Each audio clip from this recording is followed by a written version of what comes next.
ఒక సాధారణ పౌరుడు లేదా ఒక నాయకుడు లేదా ఎవరికి ఏ విషయంగా ఈ లోకంలో అల్లాహ్ తాలా ఏదైతే ఇచ్చాడో ఆ యొక్క వాటాను నిర్లక్ష్యం చేయకండి అని చెప్తున్నా.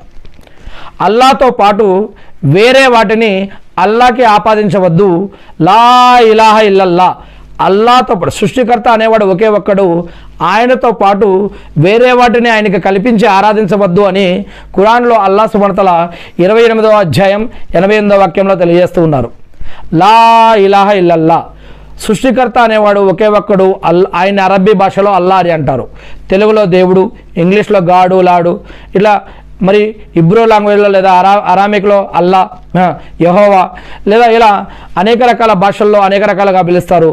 మరి ఆ సృష్టికర్తని అరబ్బీ భాషలో అల్లా అని అంటారు, లేదా తెలుగులోకి వస్తే ఆయన్ని దేవుడు అనొచ్చు. మరి ఈ యొక్క దేవుడితో పాటు సృష్టికర్తతో పాటు ఆయన సృష్టించిన వేరే వాటిని కూడా దేవుడిగా అనుకొని ఆయనతో పెట్టి ఆరాధించకండి, ఆ సృష్టికర్తను మాత్రమే ఆరాధించండి అని చెప్తూ ఉన్నారు.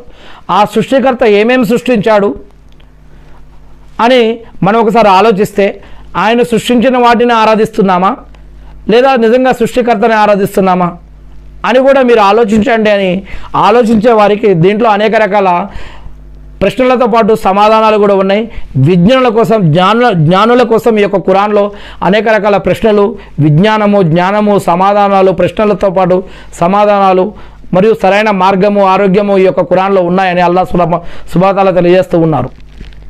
మరి మీరు అల్లాహ్తో పాటు ఎటువంటి బాబాలను కానీ, తావీదులను కానీ, సమాధులను కానీ, ఫోటోలను కానీ దేన్ని కూడా కల్పించకూడదు అని అనేక రకాల ధర్మవేత్తలు కూడా తెలియజేస్తూ ఉన్నారు. లా ఇలాహ ఇల్లల్లా, నిజంగా ఒక ముస్లింగా, ఒక విశ్వాసిగా, ఒక పౌరుడిగా, ఒక అల్లాహ్ యొక్క దాసుడిగా, భక్తుడిగా ఇది మనకి ఎంతవరకు అర్థమైంది? లా ఇలాహ ఇల్లల్లా, అల్లాహ్తో పాటు ఆరాధనకు అర్హులు ఎవరు లేరు, ఎవరు కారు అని అంటూనే అల్లాహ్తో పాటు సమాధులని, బాబాలని, ఫోటోలని లేదా బొమ్మలని లేదా తావీదులని పెట్టడం, వాటిని కూడా మొక్కటం, వాటిని కూడా ఆరాధించడం, వాటి ద్వారా అల్లాహ్ని చేరుకోవాలనుకోవటం, ఇది ఇస్లాంలో, ఖురాన్లో మరియు హదీసుల్లో లేని విషయాలు. మరి ఇక్కడ అల్లాహ్ సుబ్హానహు వ తఆలా అయితే ఏం చెప్తున్నారు? అల్లాహ్తో పాటు వేరే వాటిని ప్రార్థించవద్దు. మరియు ఖురాన్లో 39వ అధ్యాయం 40వ అధ్యాయంలో కూడా అల్లాహ్ సుబ్హానహు వ తఆలా చెప్తూ ఉన్నారు, అల్లాహ్ని చేరుకోవాలంటే వేరే వారి ద్వారా కూడా చేరుకోవచ్చని కొంతమంది పెద్దలు చెప్తారు.